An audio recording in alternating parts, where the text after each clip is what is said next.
ఉత్తరప్రదేశ్లోని జ్ఞానవాపి మసీదు కేసులో వారణాసి జిల్లా న్యాయస్థానం ఇచ్చిన తీర్పును అలహాబాద్ హైకోర్టు సమర్థించింది. ఈ ప్రార్థనా మందిరంలో సెలార్లో పూజలు చేసుకునేందుకు హిందువులను అనుమతించేలా దిగ్వాన్ న్యాయస్థానం ఇచ్చిన తీర్పును సవాల్ చేస్తూ దాఖలైన పిటిషన్ను కొట్టివేసింది.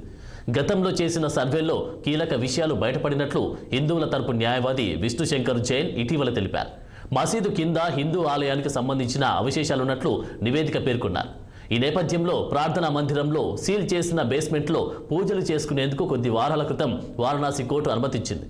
కాశీ విశ్వనాథ ఆలయానికి చెందిన అర్చకులతో పూజలు చేయించాలని కోర్టు సూచించినట్లు హిందూ మహిళల తరపు న్యాయవాది విష్ణు వెల్లడించారు.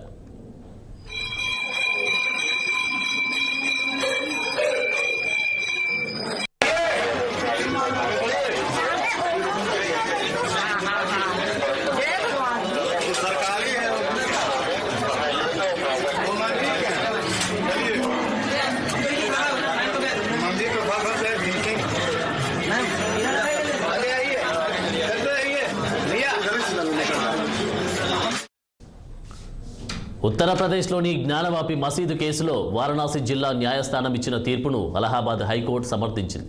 ఈ ప్రార్థనా మందిరం సెల్లార్లో పూజలు చేసుకునేందుకు హిందువులను అనుమతించేలా దిగువ న్యాయస్థానం ఇచ్చిన తీర్పును సవాల్ చేస్తూ దాఖలైన పిటిషన్ను కొట్టివేసింది.